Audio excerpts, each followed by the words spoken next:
खबरों के निष्पक्ष विश्लेषण के लिए सब्सक्राइब करें Jantantra TV and press the bell icon. Never miss any update.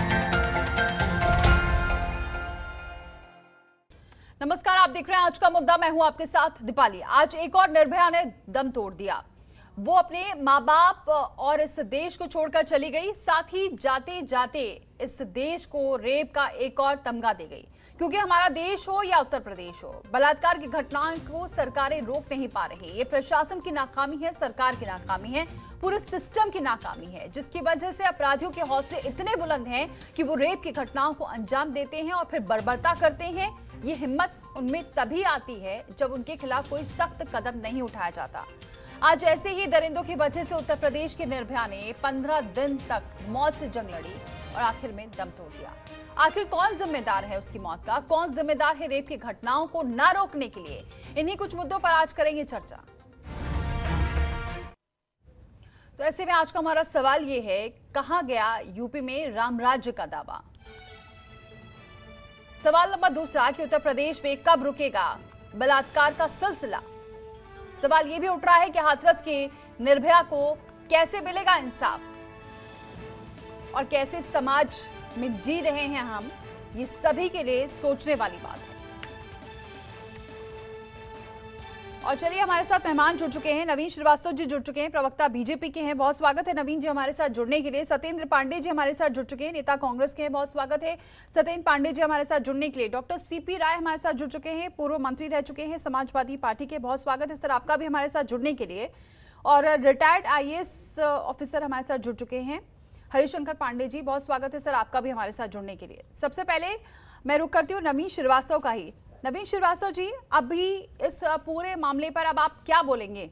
जहां FIR दर्ज नहीं होती है, मंत्री को ये तक नहीं पता होता है कि मामला कहां का है, इलाज के लिए वो भटकते रहते हैं, इतने दिनों बाद उसे रेफर किया जाता है। उत्तर प्रदेश में क्या हो रहा है? इसी वादे से आप आए थे कि लड़कियां सुरक्षित रहेंगी, बेटियां सुरक्षित रहेंगी, कहां गए आपके वादे? जी देखिए, निश्चित रूप से हाथरस की जो घटना हुई है अत्यंत दुखद और दर्दनाक है, लेकिन जिस प्रकार से इस घटना को विपक्ष अतिरंजित करके प्रस्तुत करने का काम कर रहा है। मैं विपक्ष की बात नहीं कर रही हूँ नवीन जी, विपक्ष की आज बात ही नहीं कर रही हूँ। एक लड़की के साथ ऐसा सब कुछ होता रहा, सरकार बैठ के देखती रही और सरकार अब 10 लाख का मुआवजा देकर, ऐसा लग रहा है, उन मंत्री की बात सुनिए, ऐसा लग रहा है कि जैसे वो एहसान कर रहे हो 10 लाख मुआवजा देकर। अगर आप मुझको मेरी बात पूरी हो जाने थे, उसके बाद कोई प्रश्न पूछे तो मैं उसका भी जवाब दूं। बोलिए। मैं जो बताना चाह रहा हूं, देखिए 13 तारीख को ये घटना के दिन लड़की की माँ और लड़की के भाई ने जो बयान दिया है मीडिया को, वो भी सारे पब्लिक डोमेन में है। और थाने में उन्होंने जो लिखित तहरीर दी उसमें सिर्फ एक लड़के का नाम बताया और बताया कि उसने जान से मारने की कोशिश की थी। मुकदमा दर्ज किया गया 307 का, उसकी गिरफ्तारी की गई। चूंकि उस बिटिया की हालत बहुत गंभीर थी, इसलिए उसको हाथरस से ले जाके अलीगढ़ मेडिकल कॉलेज में भर्ती कराया गया। कुछ दिनों बाद जब उसकी तबीयत में थोड़ा सुधार आया, वो बयान देने योग्य हुई, तो विवेचना अधिकारी के सामने उसने बताया कि उसके साथ ऐसी ऐसी घटना हुई है और उसमें ये लोग और शामिल थे। पुलिस ने तत्काल 376D की भी उसमें रिपोर्ट में धारा बढ़ाई और उन तीनों अन्य अभियुक्तों की भी गिरफ्तारी की। बिटिया की तबीयत जब ज्यादा खराब हुई तो उत्तर प्रदेश सरकार ने उसको इलाज करने के लिए दिल्ली भी भेजा। लेकिन इसको जिस प्रकार से मीडिया के माध्यम से विपक्ष अतिरंजित कर रहा है कि पुलिस ने कार्रवाई नहीं की, पुलिस ने ऐसा नहीं किया, पुलिस ने निश्चित रूप से कार्रवाई की है। डॉक्टर सीपी राय, विपक्ष इस पर राजनीति कर रहा है। यह मानना है कि देखिए, नहीं, आपके पास आऊंगे। डॉक्टर सीपी राय से मेरा ये सवाल है। श्रीवास्तव जी बहुत पुराने हैं, इनको याद होगा बदायूं, जब 1.5 महीने तक सुबह से शाम तक सिर्फ बदायूं चलता रहा पूरे टीवी चैनलों पर, अखबारों में। और तब इन लोगों की क्या भाषा थी, तब ये क्या बोलते थे, तब क्या आरोप लगाते थे, वो शायद याद होगा। और उसके बाद हमने पुलिस की भाषा नहीं बोली कर। श्रीवास्तव जी जैसे आदमी आज पुलिस की भाषा, पुलिस का बयान दे रहे हैं, ये थोड़ा अफसोसजनक है। और शायद इसीलिए कि निर्भया हुआ हो या उसके बाद के कांड हुए हो, आज तक कोई ऐसी व्यवस्था नहीं बन पाई कि हम बहू अपनी बेटियों को, बहनों को बचा सकें। ये दुर्भाग्यपूर्ण है। ये बेटी के बलात्कार का सवाल, किसी बेटी की इज्जत लेने का सवाल और इस तरह के जो मसले होते हैं, मुझे लगता है ये राजनीति के मसले नहीं होते, ये राजनीति से ऊपर पूरे समाज के मसले हैं। और इसमें मिलजुल करके इसके ऊपर कार्रवाई करने, मिलजुल करके इसके खिलाफ निदान ढूंढने और आगे ऐसा कुछ ना हो, ऐसा मिलजुल करके करने की जरूरत है। लेकिन अफसोस है कि जो सत्ता में बैठा होता है वो उसका बचाव करने लगता है, उस पर लीपापोती करने लगता है और विपक्ष में लोग उसके खिलाफ लड़ाई लड़ने लगते हैं और ये राजनीति का एक मुद्दा बन करके रह जाता है। इसीलिए एक के बाद एक लगातार घटनाएं घटती चली जा रही हैं।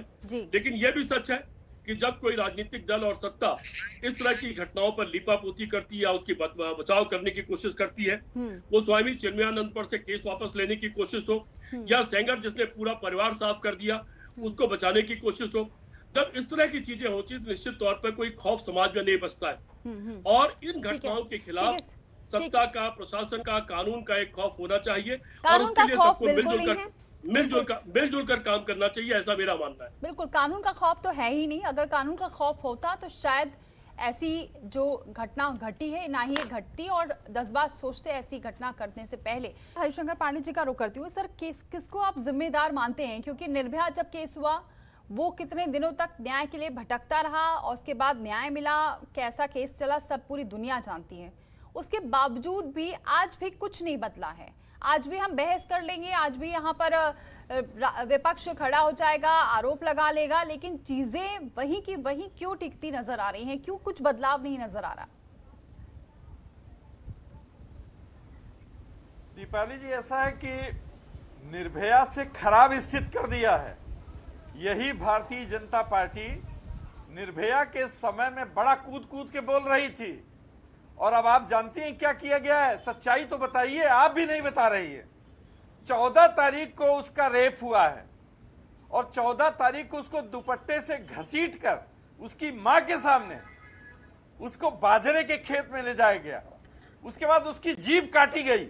उसके साथ इस बुरी तरह दरिंदगी हुई है कि हम कह नहीं सकते हैं, नाम नहीं बता सकते हैं, और वो भी दलित इस महिला के साथ जो 19 साल की है। और आप जब देखिए इन लोगों की शर्म, बेशर्मी और इनकी संवेदनहीनता कि एक महिला के साथ ये इतने बेशर्म लोग हैं कि वहां का कप्तान अटेम्प्ट टू मर्डर लगाता है 307। आप बताइए कि उससे क्या दुश्मनी है जो 307 करेगा उसके साथ? 376 का मुकदमा नहीं दर्ज किया गया और उसको वहीं पे रखा गया, उसी अस्पताल में रखा गया अलीगढ़ में।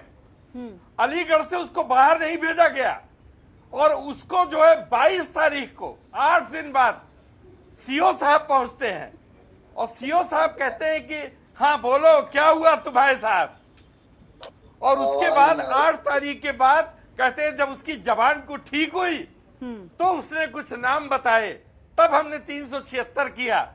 ये शर्म है, बेशर्म लोग हैं।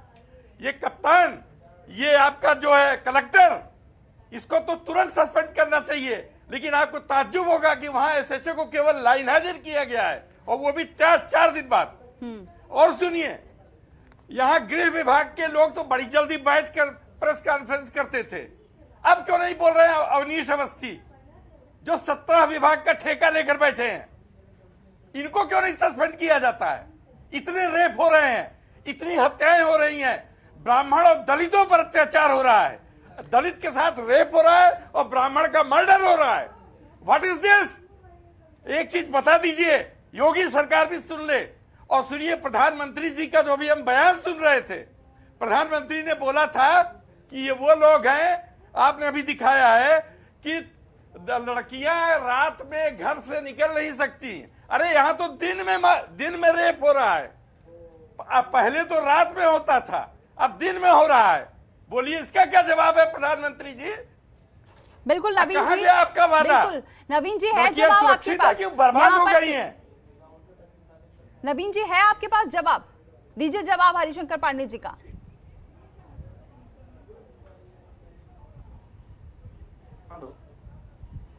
बोलिए नवीन जी।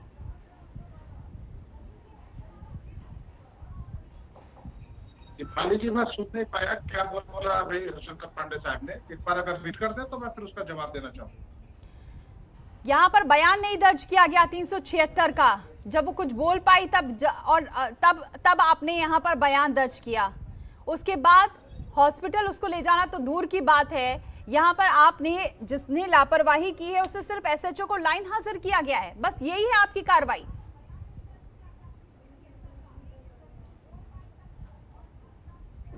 देखिए दीपाली जी, मैं पांडे साहब बहुत उत्तेजित होकर कुछ बोल रहे थे, लेकिन दुर्भाग्य से मेरा कनेक्शन कटा था, मैं सुन नहीं पाया क्या कहा उन्होंने, इसलिए मैं उसका बहुत एग्जैक्ट जवाब नहीं दे पाऊंगा। लेकिन मैं इतना कहूंगा कि पुलिस ने या प्रशासन ने जो उसको करना चाहिए था वो सारे काम किए। जैसा पीड़िता के परिवार ने बताया कि एक लड़के ने उसकी जान मार तक करने की कोशिश की है, उसके खिलाफ 307 का मुकदमा लिखा, उसकी गिरफ्तारी की, उसको इलाज की जरूरत थी तो हाथरस के नजदीक अलीगढ़ मेडिकल कॉलेज में एडमिट कराया गया। परिवार वाले बोल रहे थे कि क्या हुआ है, लेकिन उसके बावजूद यहाँ पर मामला नहीं दर्ज किया गया।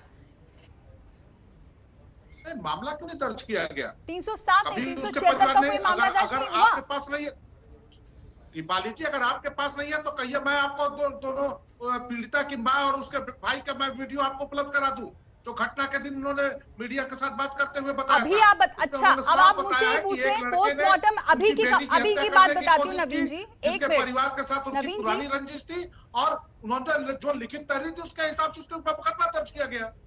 जब बिटिया की तबीयत थोड़ी ठीक हुई, विवेचना अधिकारी को उसने बताया कि मेरे साथ ऐसा ऐसा हुआ है और यही ये लोग थे, चलिए ठीक है, वो धाराएं बढ़ाई गई और बाकी लोगों की भी गिरफ्तारी की गई।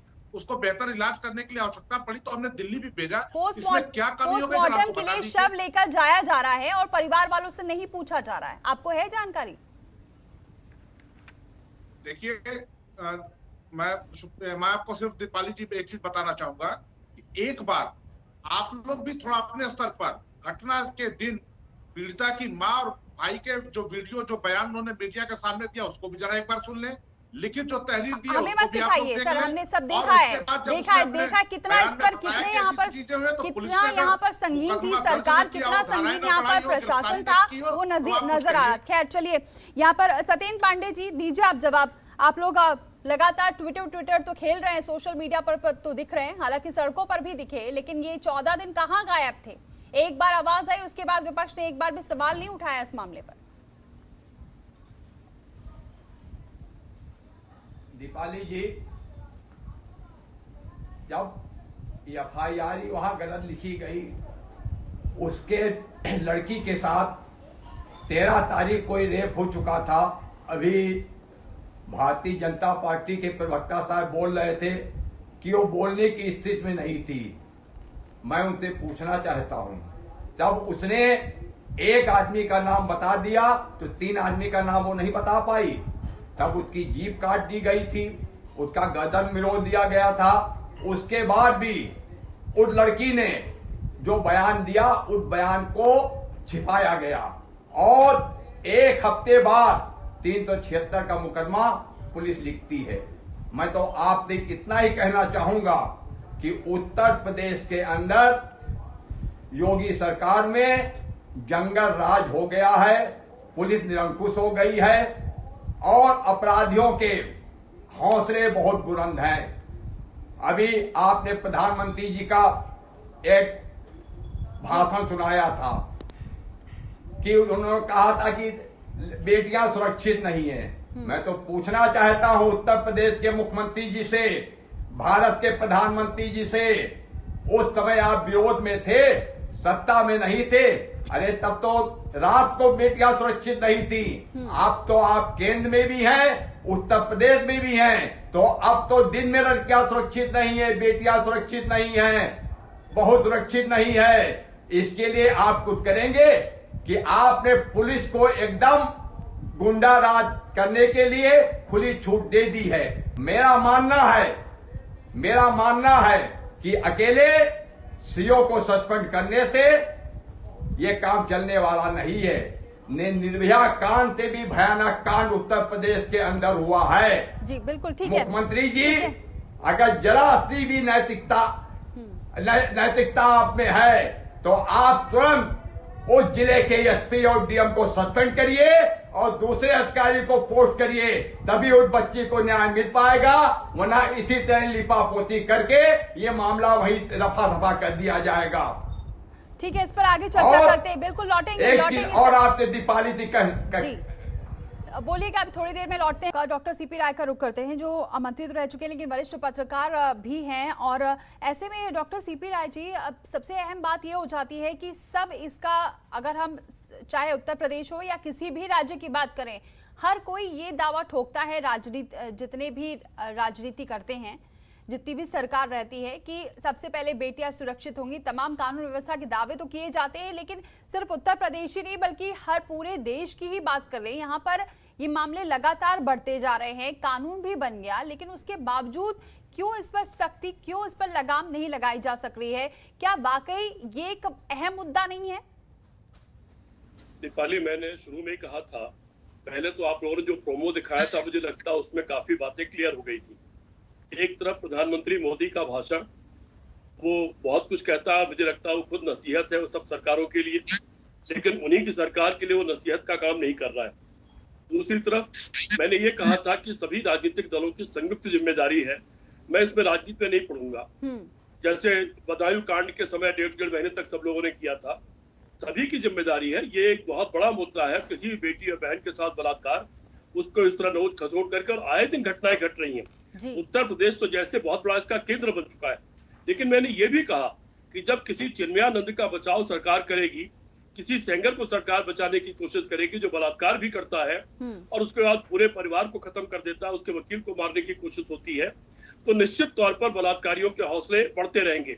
और दूसरी बात, अदालतों में अगर ये मुकदमे जैसे निर्भया के मामले में हुआ लंबे समय तक चलेंगे, इस पर तत्काल, इस पर जैसे फास्ट ट्रैक कोर्ट की बात हुई थी, फास्ट ट्रैक कोर्ट बनेगी। एक आध मामले ऐसे हुए, विदेशी लोगों के साथ बलात्कार हुआ मध्य प्रदेश और राजस्थान में, 7 दिन से लेकर 9 दिन में उसको सजा सुना दी गई। अगर उस तरह की फास्ट ट्रैक कोर्ट नहीं बनेंगे तो शायद इसका डर कायम नहीं हो पाएगा। चौथी चीज, पुलिस की जो लीपापोती का व्यवहार है, श्रीवास्तव जी माफ करिएगा, आपकी कुछ चीजें गलत थी जो मुझे अच्छी नहीं लगी। इस मामले में आपको ये रुख नहीं अपनाना चाहिए था पुलिस के बयान वाला। 14 तारीख को ये घटना घटती है, 19 तारीख को सीओ पहुंचते हैं और उस दिन तक भी मुकदमे से कायम होते हैं छेड़छाड़ करने के और फिर अटेम्प्ट टू मर्डर के। उसके बाद जब बवाल बढ़ता है तब बाकी चीजों उस पर कायम होती हैं। ये पुलिस का भी जो व्यवहार है गैर जिम्मेदारी का या बचाव करने का, कि घटनाएं कम हो, कमजोर हो, अपराध कमजोर साबित हो, उनकी संख्या कम हो। संख्या कम करके अपराध कम नहीं है, संख्या बढ़ा दीजिए, जितने मुकदमे कायम होते हैं होने दीजिए। मुकदमे अगर कायम होंगे, हर एक के मुकदमे कायम होंगे और असल में जिस धारा में कायम होने चाहिए उसी में होंगे, तो शायद मुझे लगता है कि दबाव भी बढ़ेगा और उस पर कार्रवाई भी होगी। लेकिन दुर्भाग्य से लीपापोती की जाती है। बहुत दुर्भाग्य है कि एक के बाद एक घटनाएं घटती चली जा रही हैं। जिस दिन घटना घटती है उस दिन, एक दिन या 2 दिन उसकी बहस, बातचीत, धरना, प्रदर्शन, विरोध, इससे निकलेंगे कैसे हम लोग, इस पर सोचने की जरूरत है। और हम सब लोगों को मिलकर सोचने की जरूरत है कि इसके कैसे इससे समाज को बचाया जाए और देश को बचाया जाए और इस प्रदेश में भी कैसे लगाम लगे। लेकिन दुर्भाग्य से बेटी पढ़ाओ और बेटी बचाओ का नारा देने वाली सरकार में इन घटनाओं की बाढ़ आ गई है और यह बहुत दुर्भाग्यपूर्ण है। अच्छा किया कि आपने मोदी जी का भाषण सुनवा दिया। जी यहाँ पर हरिशंकर पांडे जी, सर अभी भी आप जिस तरीके से आपने पूरे मामले को बताया, उठाया, और उसके बाद अभी भी ये इस केस को दबाने की कोशिश की जा रही है और अभी भी यहाँ पर जो शव है वो ऐसे वाहन से ले जाया गया जिसमें नंबर नहीं लिखा हुआ था। अभी भी जो माँ बाप हैं वहाँ पर परेशान हो रहे हैं और वो कह रहे हैं कि उन्हें बॉडी नहीं दी जा रही, फिर भी क्यों किसी को समझ में नहीं आ जा रहा? क्या अभी भी लग रहा है कि इसमें बचाने की कोशिश हो रही है? दीपाली अपडेट कर, माँ बाप धरने बैठ गए इस वक्त। हाँ, वो धरने पर बैठे और वो ये कह रहे, भाई लगातार कह रहा है कि अभी भी हमें शव नहीं दिया गया है, कहाँ ले जाया गया पोस्टमार्टम के लिए, कोई जानकारी नहीं दे रहे हैं।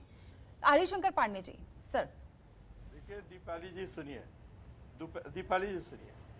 देखिए ऐसा है कि ये ऐसा प्रदेश है जहाँ एक पर्टिकुलर जाति को बचाने के लिए क्या किया गया है कि क्या बात कर रहे हैं, बकवास कर रहे हैं। रिटायर्ड अफसर और ये बताया कि उच्च जाति के लोग हैं। एक जात को बचाने के लिए उत्तर प्रदेश की सरकार जब अपराधियों के खिलाफ कार्रवाई करती है तो आप अपराधियों की जात देखने लगते हैं। आप भगवानों की मूर्तियां लगवाने अच्छा लगते हैं। सुनिए, हमने कुछ हर्षवर्धन नहीं पांडे कहा, जी, हमने शर्म उच्च आनी जात चाहिए। नवीन जी, एक एक सेकंड। इंसान उच्च को जात के नवीन लोगों जी, के लिए एक कहा है। बात आप कर क्या रहे हैं। बोल रहे हैं? शर्म आनी चाहिए आपको। उच्च जात का है घटिया बात कर रहे हैं और आप। एक आदमी का नाम घटिया क्या है? बात चुप कर रहे रहिए हैं। आप। मिटा सकते लोग बात आप कर लोग रहे जो हैं। एक आप सेकंड, लोग नवीन जी, बेटियों एक पर मिनट। अत्याचार करेंगे और बोलेंगे। पुलिस जब अपराधियों के आपको खिलाफ कार्रवाई शर्म करती नहीं है, आती नवीन है? जी, एक अपराधियों मिनट। के आप खिलाफ कार्रवाई बेशरम लोग हैं। शर्म आनी चाहिए आप आपको। कमाल की बात कर रहे हैं। आप किसी एक राजनीतिक तरफ पार्टी को लड़की ज्वाइन मारी जा रही है, उसका बलात्कार हो रहा है और आप जो है मजाक आप कर पकड़ते रहे हैं वहाँ पे हैं। अधिकारी के ठाए ऊपर। ठाए और पुलिस, शर्म आनी चाहिए। ठाए ठाए आपके पुलिस एक ठाए। मिनट नवीन जी, एक मिनट नवीन जी, क्यों गाड़ी नवीन उठवा जी, देते? नवीन जी, एक क्यों सेकंड, गाड़ी एक नहीं उठवा सेकंड। देते? नवीन जी, मेरी बात सुनिए गाड़ी जरा। उठवा दीजिए। इनको आप चुप करिए। यहाँ पे इनकी चिल्लाने वाली आवाज बात बंद नहीं हो करिए। रही है। उनकी आवाज बंद करिए। एक मिनट नवीन जी, शांत रहिए। आप अपनी, जब आपका नंबर आएगा तो आप बोलना, आपका नंबर आएगा तो आप बोलिएगा। शर्म आनी चाहिए। नवीन श्रीवास्तव की आप आवाज बचाओ बंद करिए। आप ये आदमी कैसे एक बोल रहा है भाई? मिनट। इसको महिला के ऊपर अत्याचार हो रहा एक है, मिनट नवीन उसकी जी, शांत जीभ रहिए। काटी तो जरा गई नवीन जी है। को म्यूट करिए। पहले अंग पहले भंग हरिशंकर किया गया है, पांडे जी लेकिन बोलेंगे, ये उसके बाद आदमी मैं जो एक एक है, करके जाऊंगी। अभी भी पार्टी पॉलिटिक्स कर रहा है। बोलिए हरिशंकर जी। इनकी आवाज कम करिए। देखिए ऐसा है कि जितने भी अपराधी हैं उसमें सरनेम छिपाया गया है। उच्च जात के हैं केवल इतना बताया गया है, फिर भी एक आदमी ठाकुर है उसमें। अच्छा और सुनिए, ठाए ठाए पुलिस कहां गई? गाड़ी क्यों नहीं उल्टी? और तीसरी चीज क्या है? तीसरी चीज आपको बता रहे हैं कि उसका इलाज कराने के लिए 7 दिन तक उसको अलीगढ़ में रोका गया। उसके बाद एम्स में न भेज करके सफदरजंग में भेजा गया। और आपको बता रहे हैं अगर वो निर्भया थी तो उसको तो कांग्रेस पार्टी ने भेजा था सिंगापुर तक, उस पर भी ये लोग नहीं चैन लेने दे रहे थे। आज जो है अपनी निर्भया को, एक नई निर्भया को जो दलित जात की चुकी है, और उसको तो आप जो है चाहते हैं कि उसके ऊपर चाहे जो हो जाए, लेकिन आपके अधिकारी। और एक बात और नई चीज आपको बता दे, अभी थोड़ी देर पहले सुरेश मोरडिया का, सतीश मोरडिया का एक बयान आया था जिसमें उन्होंने कहा बलात्कार हुआ ही नहीं, फिर उसको हटा लिया गया तुरंत। अभी अभी हमने देखा है जी। अब आप बताइए कि ये लोग उसके रेप को मानने को तैयार नहीं थे। ये चाहते थे मर्डर हो जाए, सब हो जाए, रेप न दिखाया जाए। अब आप देखिए कि जो डीएम एसपी का ज्वाइंट स्टेटमेंट जारी हुआ है उसमें भी उसको केवल बचाने की कोशिश की जा रही है। धारा 161 के बयान में चाहे जो लिख ले पुलिस कि उसने, उसके माँ बाप ने ऐसा कहा तो वैसा कहा, और उसने कहा कि अभी वो कुछ नहीं हुआ है, अभी ऐसा हुआ है। ये व्हाट इज दिस? ये नहीं, इसकी ये मान्यता नहीं है। और देखिए जब इतना सीरियस केस था कि उसकी सारी जीभ, अंग भंग सब कट गया है। क्या बताएं हम आपको?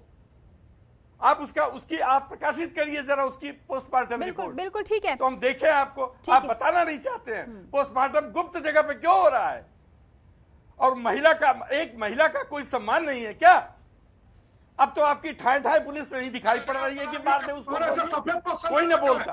क्यों नहीं मार रहे हैं आप? ठीक है नवीन जी, क्यों नहीं गोली मारते हैं आप? नवीन जी, गोली मारने के लिए आप जो है चुप रहिए नवीन जी, बेकार की बोलते हैं आप। नवीन वो जी, अपराधी नहीं है नवीन जी, जिसने हत्या की है, जिसको आपने चलिए, पकड़ा है। एक मिनट। ये विनय, ये इनका काम है केवल चीखना।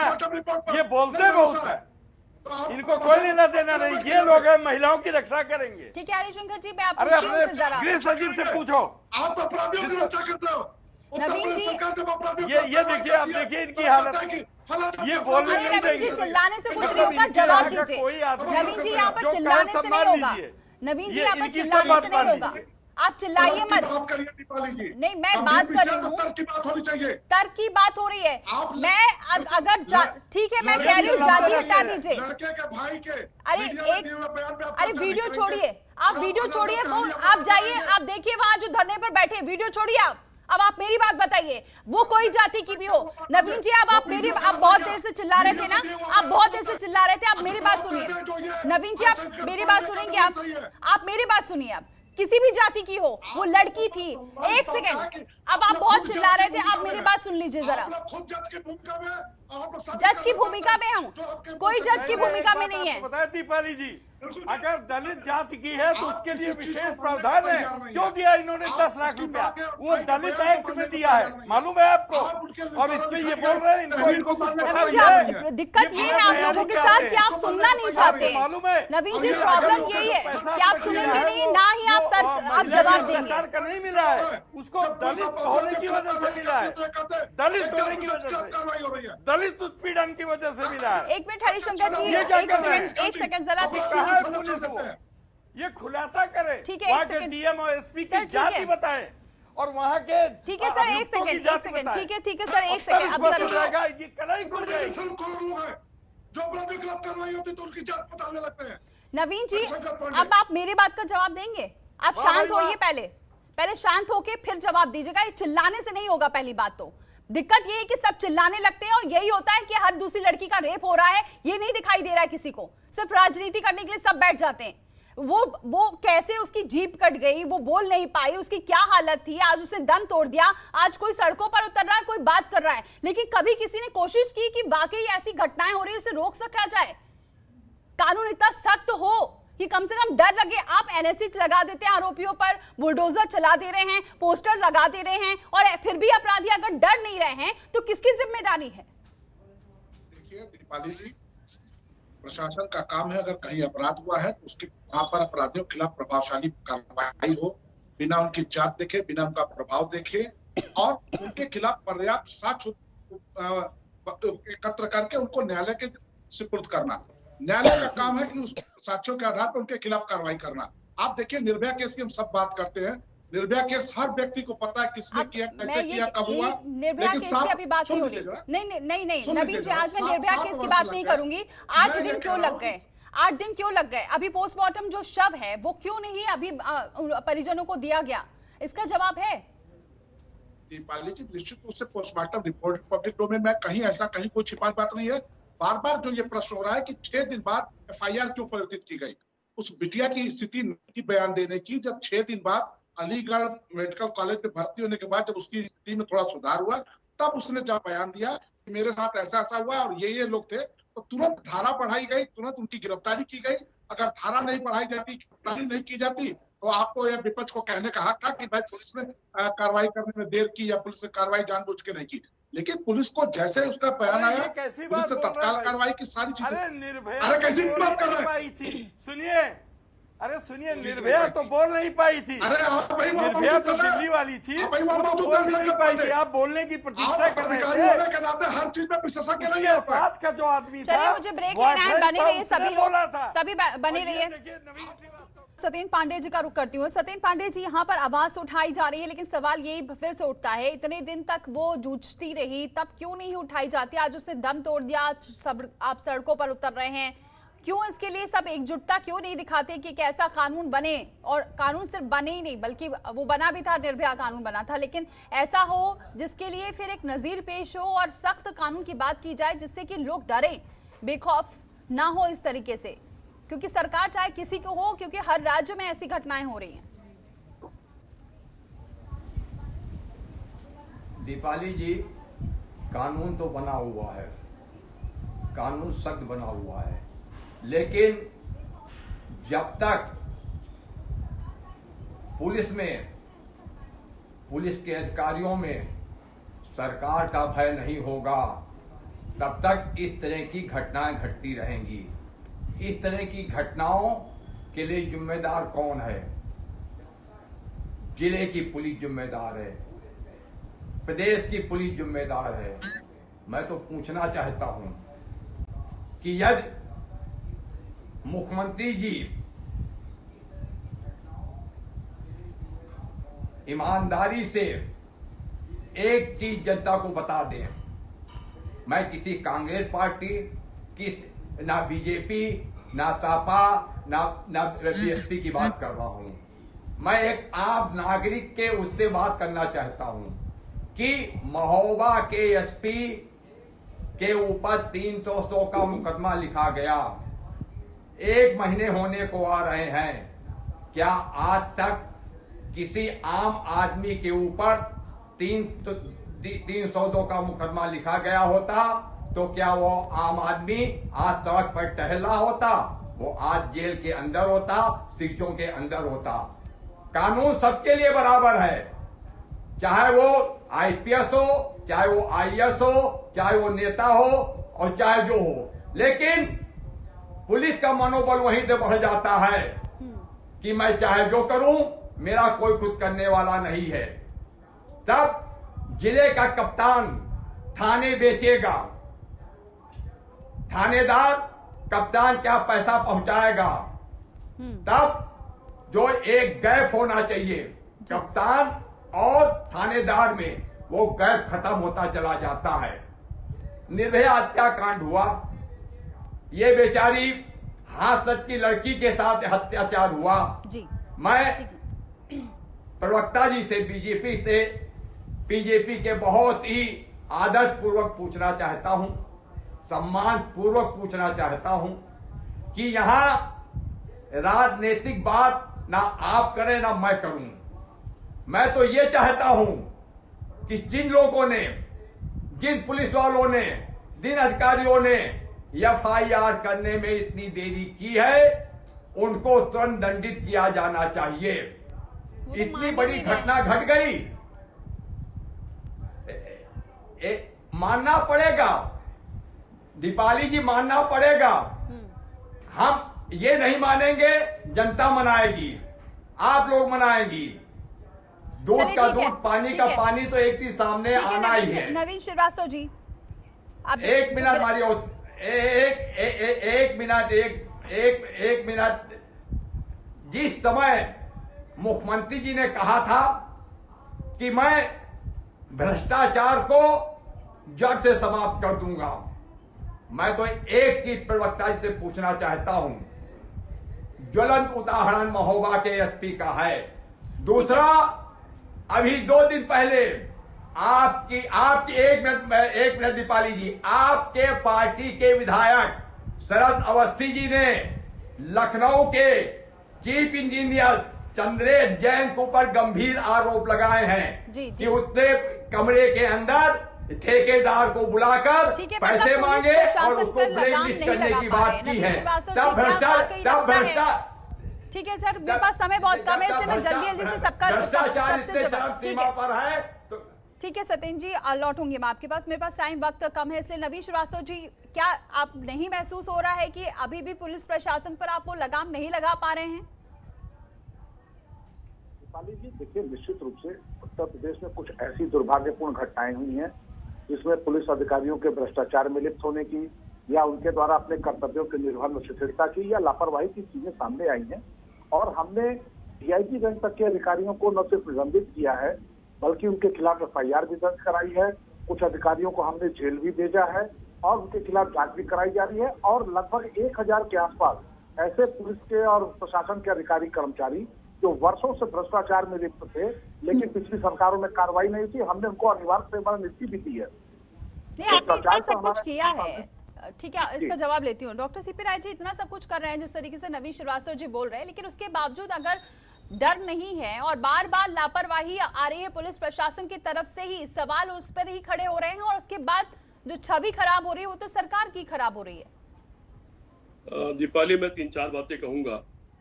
एक तरफ तो हजारों एनकाउंटर होते हैं, पैर वाले एनकाउंटर, जिसमें पैर में गोली लगती है और आदमी गिरफ्तार होता है और उसकी बहुत बड़ी संख्या है।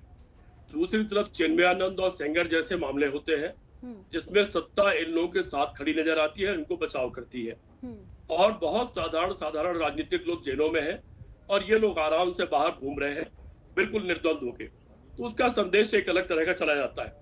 दूसरी बात मैं कहना चाहता हूँ कि फास्ट ट्रैक कोर्ट तुरंत बनना चाहिए, लेकिन ये घटनाएं रोकने के लिए जहां सत्ता की जिम्मेदारी है और सत्ता बहुत मजबूती के साथ इस पर कार्रवाई करे, इसके खिलाफ एक्शन ले, वहीं मैं निष्पक्ष रूप से एक बात कहना चाहता हूं कि समाज को भी शायद सोचना पड़ेगा। सामाजिक जिम्मेदारी भी हम लोगों की बनती है, हम सारे लोगों की, जिसमें बचाव करने का कोई काम नहीं। श्रीवास्तव जी हो, मैं हूं, सबके घर में बहन और बेटियां हैं। समाज में भी कहीं न कहीं इसके ऊपर एक चिंतन बहुत जरूरी है कि ये घटनाएं बहुत तेजी के साथ क्यों बढ़ रही है, क्या इसमें पोर्नोग्राफी इसके ऊपर जिम्मेदार है? बिल्कुल, क्या उस समाज तरह को का भी साहित्य इसके लिए बेहद जिम्मेदार जरूरी, है? बेहद जरूरी। क्या सर, सिनेमास के लिए मेरे पास जिम्मेदार? समय कम है, इससे जल्दी से सामाजिक मैं रूप आखिरी से भी कमेंट इसके ले लूं खिलाफ हरिशंकर हम लोगों को पांडे कोई जी ना कोई से। एक्शन लेना ठीक है, पड़ेगा और चिंतन करना पड़ेगा। बिल्कुल, हरिशंकर पांडे जी संक्षेप में जरा सा आप अपना आखिरी कमेंट दीजिए, फिर मैं खत्म करती हूँ।